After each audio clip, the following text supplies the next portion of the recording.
alarm on my bedside table vibrates, a low and steady hum that pulls me gently from sleep.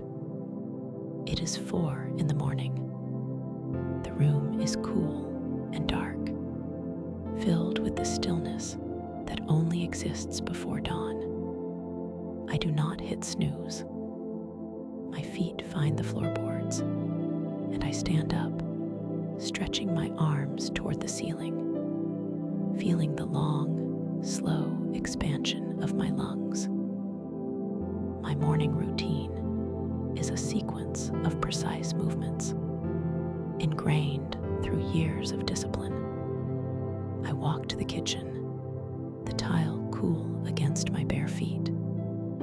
I fill the kettle with cold, filtered water and set it on the burner. The click of the igniter and the subsequent whoosh of the blue flame is the first sound of my day. While the water heats, I measure the coffee beans. I use a manual grinder. The handle turns in a rhythmic circle, the beans crunching into coarse grounds with a satisfying, tactile resistance. I pour the water in a slow spiral. The aroma of dark roast rises, earthy and rich, grounding me in the present moment. I drink the coffee standing at the window, watching the streetlights reflect off the damp pavement outside. I dress in soft, comfortable layers for the drive. A cotton shirt, thick socks, track pants. My uniform waits for me at the air station. I pick up my bag, heavy and structured, packed the night before. Keys, wallet, ID. Everything has a place. The drive to the base is solitary. My car glides over the asphalt. The heater hums quietly, warming the cabin to a perfect 68 degrees. Outside, the world is wrapped in a heavy marine layer, a thick fog that rolls off the Pacific and blankets the coast in gray. I pass houses with dark windows, families sleeping soundly under heavy quilts. The windshield wipers sweep back and forth, a metronome keeping time with the smooth rotation of the tires. I approach the security gate. The guard steps out, his breath visible in the chilly air. I lower the window, the cool mist rushing in to mix with the warm air of the car. We exchange a nod. He scans my card. The barrier lifts with a mechanical whine, granting me entry to the sanctuary of the station. I park in my assigned spot, the engine ticking as it cools. The air outside smells of salt spray, wet concrete, and the faint, sweet chemical scent of aviation fuel. It is a smell I love. It smells like readiness. I enter the building through the side door, the heavy metal latch clanking softly as it closes behind me. The hallway is polished linoleum, reflecting the fluorescent lights that flicker to life as I pass the motion sensors. I walk to the locker room. It is empty and silent. My locker is a tall, narrow metal cabinet. I spin the combination dial right, left, right. The lock disengages with a sharp click. Inside, my gear hangs in perfect order. I strip off my civilian clothes and begin the transformation. First, the socks, thick wool to cushion against the boots. Then the flight suit. It is made of sage green Nomex, a fire-resistant fabric that feels durable and stiff between my fingers. I step into the legs, pulling the suit up.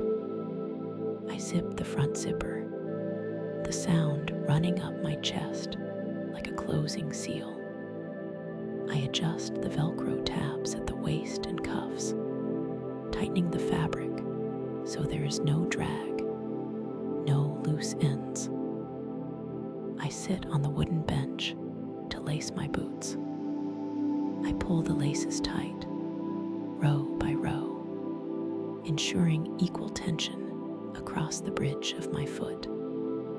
I wrap the excess lace around the ankle and tuck it away. I move to the gear cage to inspect my equipment. This is the most critical part of the morning. I run my hands over my harness. I check every stitch, looking for frays that do not exist. I press the release buckles, listening for the crisp snap of engagement. I pick up my fins, black and heavy rubber. I flex them, checking for cracks. I inspect my mask, wiping a speck of dust from the tempered glass lens. Everything is solid. Everything is serviceable. I walk out onto the hangar floor. The space is cavernous, the ceiling lost in shadows high above. In the center of the floor sits the helicopter, painted a brilliant safety orange. It is dormant now, a sleeping giant. I walk a slow circle around the aircraft, trailing my hand along the smooth, cold fuselage. I am the first one here. I stand in the quiet hangar, breathing in the scent of hydraulic fluid and salt air. The day has officially begun. I am ready. The air in the rescue swimmer shop is cool and smells faintly of rubber, dried salt, and talcum powder. This is my sanctuary.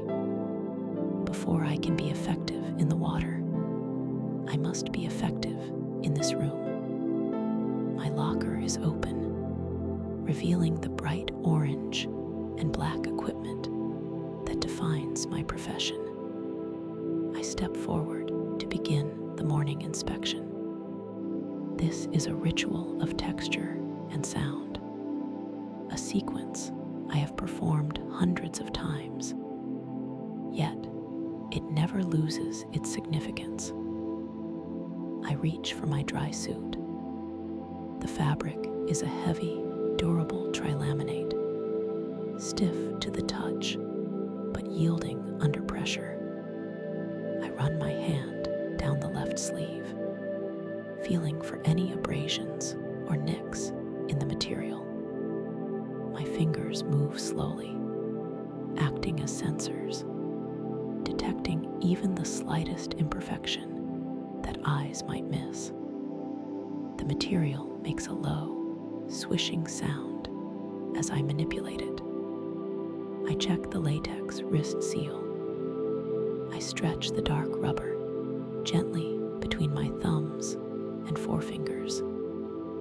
It is supple and smooth, snapping back into a perfect circle when I release it. Next is the zipper. It runs diagonally across the chest of the suit, a heavy-duty brass track that keeps the ocean out. I take a small stick of beeswax from the shelf. I run the wax along the teeth of the zipper, coating them evenly. Then I grip the T-handle slider. I pull it down the track. It moves with a heavy, satisfying resistance, the brass teeth interlocking with a consistent, metallic hum. I slide it up and down 3 times to distribute the wax. The motion is deliberate. Slide, lock, slide, open. I hang the suit back on its rack and turn my attention to the harness and vest. This is the SAR vest, the search and rescue assembly. It is a complex web of nylon straps, buckles, and pockets. I pick it up, enjoying the reassuring weight of it. It feels dense, solid. I begin at the top right pocket. I lift the Velcro flap. The sound of the hook-end loops separating is crisp in the quiet room. Inside is my strobe light. I pull it out, inspect the casing for cracks, and flip the test switch. A small green LED blinks once, twice, 3 times. Good. I slide it back in and press the flap down, smoothing it with the palm of my hand until it is perfectly flat. I move to the locking carabiner attached to the chest strap. This is my lifeline. I hold the cold steel in my hand. I press the gate with my thumb. It opens with smooth tension. I release it. It snaps shut with a sharp, distinct click. I do this again. Open. Snap. The sound is synonymous with safety. There is no play in the hinge. It is solid. My focus narrows. The world outside the shop fades away. There is only the gear and my hands. I check the radio pouch. I check the knife sheath. I check the folding snorkel. Every item has a home. Every item is secured. I am not thinking about the cold ocean, or the wind, or the helicopter rotors. I am thinking about nylon webbing and stitching. I run my fingertips over the box, stitching on the harness load points. The thread is raised and rough, a testament to its strength. Satisfied with my personal gear, I leave the shop and walk out onto the hangar floor. The space is cavernous, echoing with the distant sounds of maintenance crews working on the far side of the bay. In the center sits our chariot, the MH-60 Jayhawk helicopter. It is a massive machine, painted a brilliant, glossy orange and white. I walk toward the starboard side, where the flight mechanic is already waiting. We nod to each other. No words are necessary. We know the rhythm. We approach the external rescue hoist. The boom arm extends out over the side door. I look up at the cable drum. The steel cable is wound perfectly tight. Row upon row of silver wire gleaming under the hangar lights. I run a gloved hand along the exposed length of the cable near the hook. The steel braid is cold and slightly oily. I look for broken strands, known as meat hooks. The surface is smooth. The mechanic hands me the rescue hook. It is a heavy block of steel with a spring-loaded gate. I inspect the bumper, the rubber shock absorber that protects the assembly when it retracts against the boom. It is intact. I nod to the mechanic. He reaches up to the control pendant. The electric motor of the hoist engages engages with a high-pitched whine that rises in frequency. The cable begins to spool out. I guide the hook down, keeping tension on the line with my hand. The motion is fluid. The cable descends at a steady pace, the motor humming a constant note. We lower it 10 feet. We stop. I check the cable splice. We raise it back up. The motor changes pitch, deepening as it lifts the weight. The hook seats home with a solid thud. The flow is unbroken. From the zipper of my suit to the steel of the helicopter, everything is connected, inspected, and ready. I feel a quiet sense of alignment. The tools are an extension of my will, and my will is disciplined. The morning preparation is complete. The transition from the water to the air is a ritual of temperature and texture. I step out of the shower, the steam rolling off my shoulders, and the heavy humidity of the locker room wraps around me.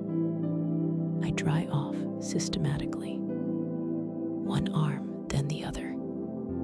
I am careful to dry the spaces between my toes and the hollows of my ears. A rescue swimmer must be vigilant about skin integrity. When you spend half your life in salt water and neoprene, dry skin is a luxury that must be maintained. I open my locker. The metal door swings on well-oiled hinges, making no sound.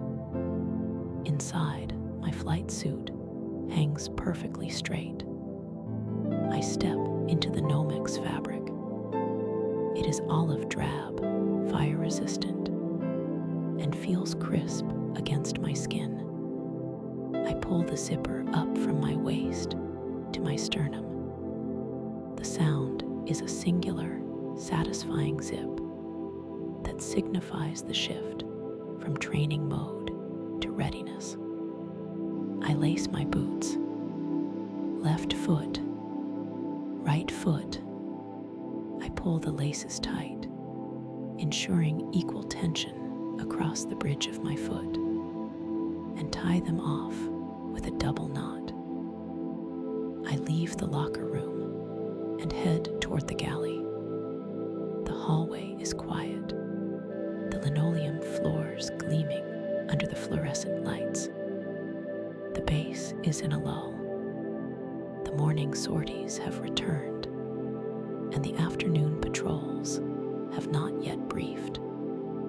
There is a specific kind of silence in an air station during the lunch hour.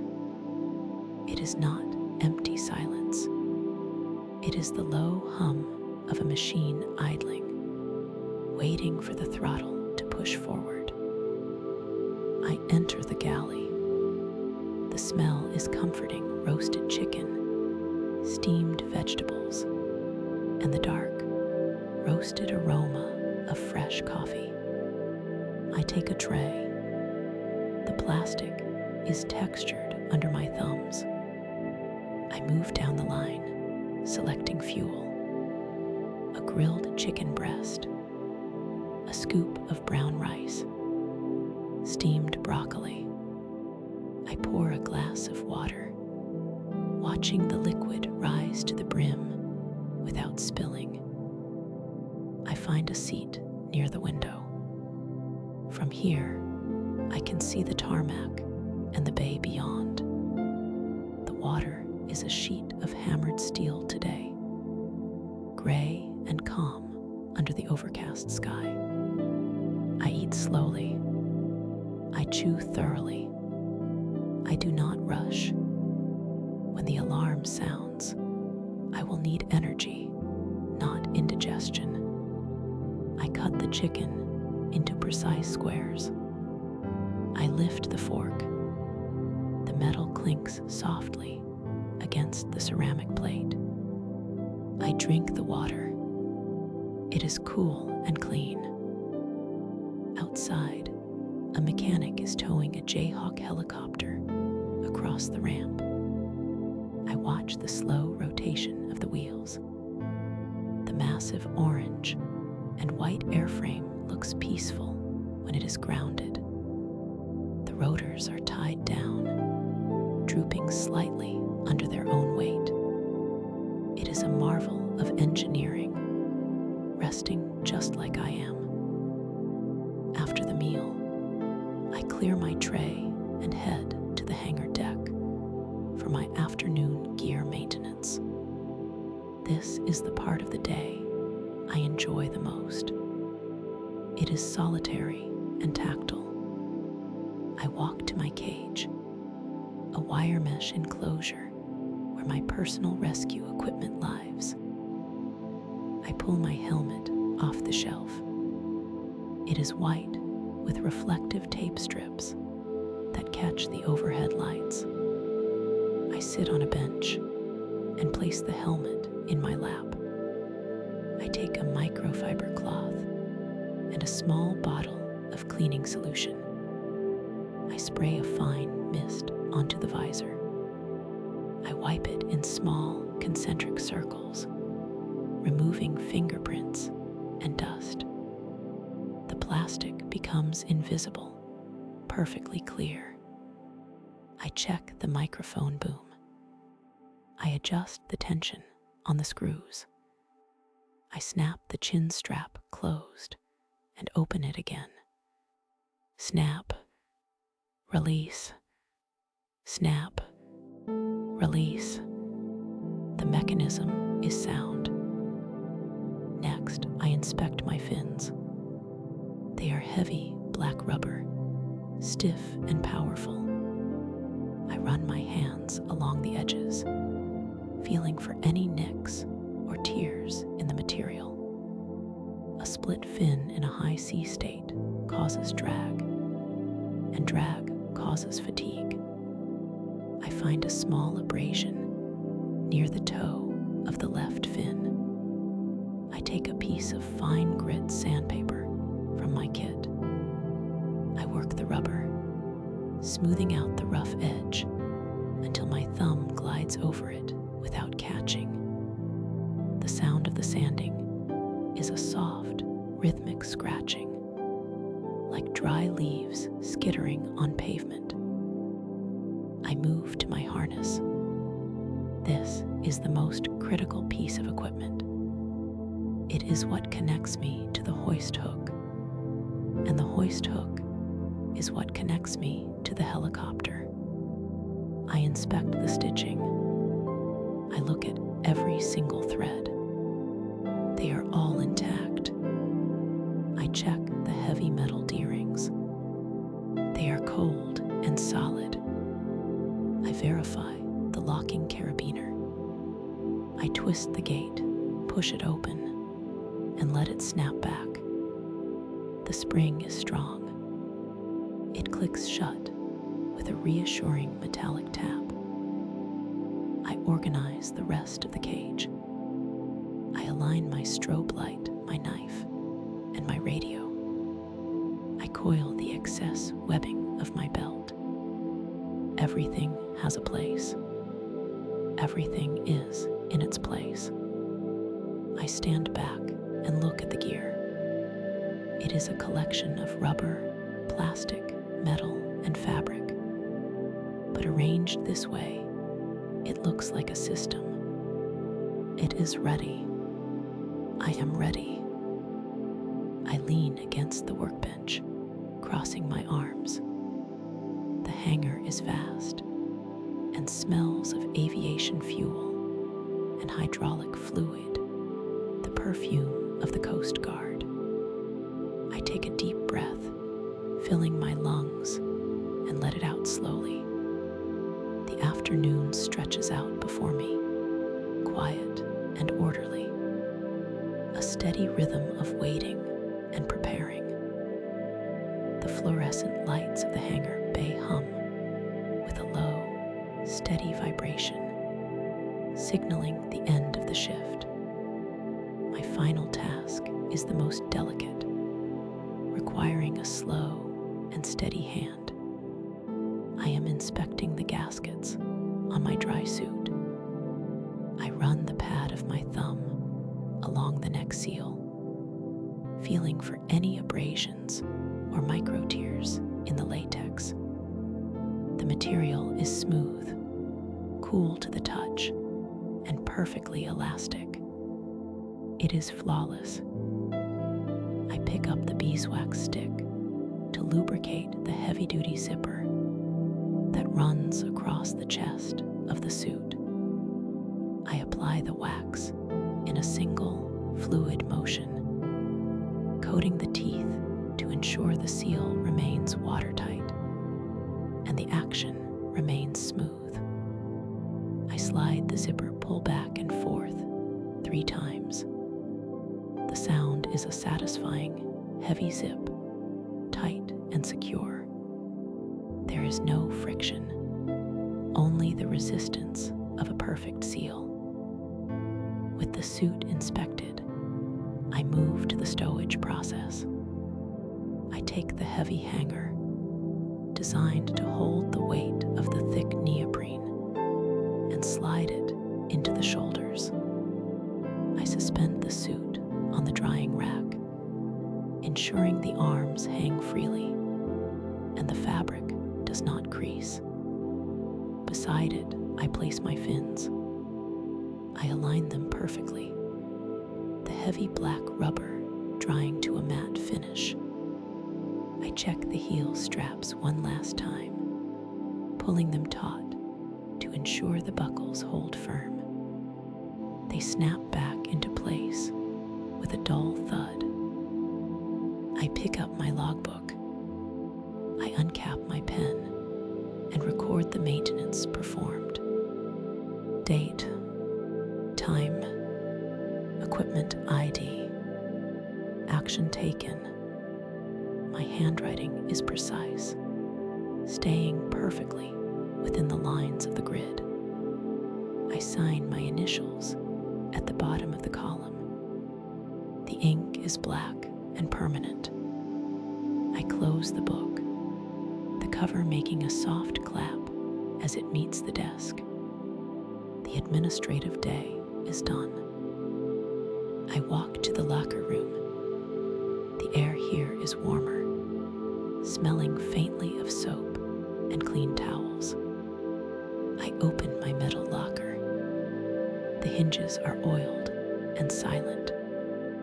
I begin the process of changing out of my station uniform. I unbutton the dark blue shirt, folding it carefully before placing it on the shelf. I step out of my boots, placing them side by side at the bottom of the locker, laces tucked inside. I pull on my civilian clothes, a soft cotton shirt and loose trousers. The fabric feels light and airy compared to the structured weight of the uniform and the restrictive tightness of the gear I wore earlier. I close the locker door.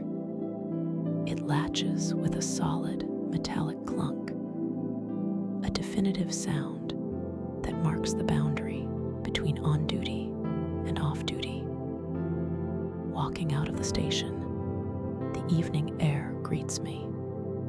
It is cooler now, carrying the heavy, salty scent of the ocean. The sun has dipped below the horizon, leaving a gradient of deep indigo and violet across the sky.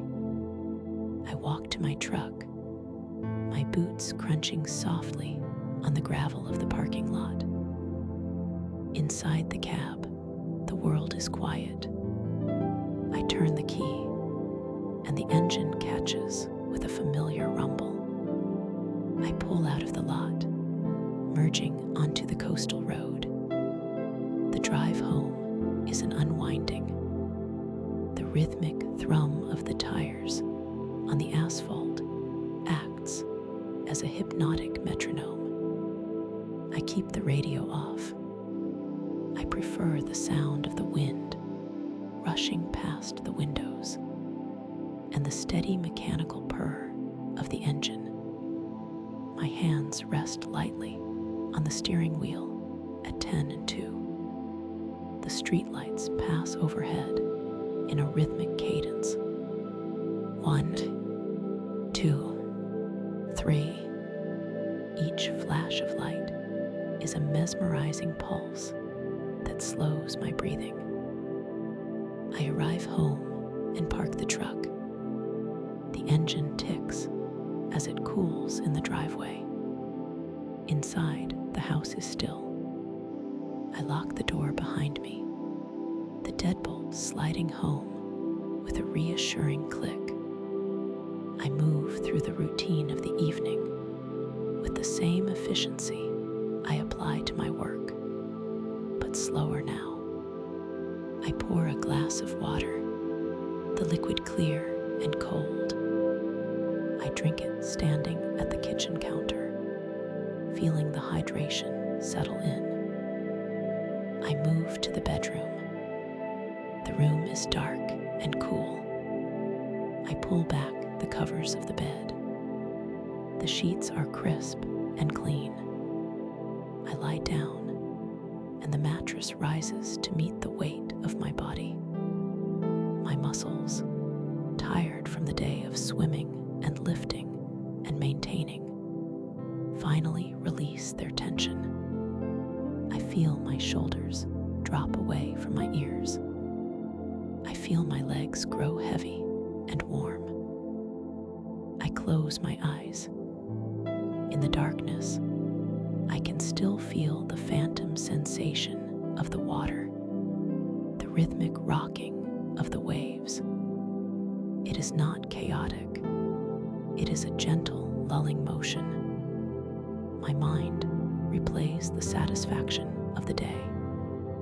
The clicked carabiners, the sealed zippers, the organized locker, the clean lines of the logbook. Everything is in its place. Everything is ready for tomorrow. My breathing deepens, matching the slow, imaginary swell of the tide. In, out, in, out. The edges of my thoughts soften. The focus on procedure fades into a comfortable, heavy drift. I am secure. I am at rest. Sleep comes like a calm tide, rising slowly, covering everything in quiet peace.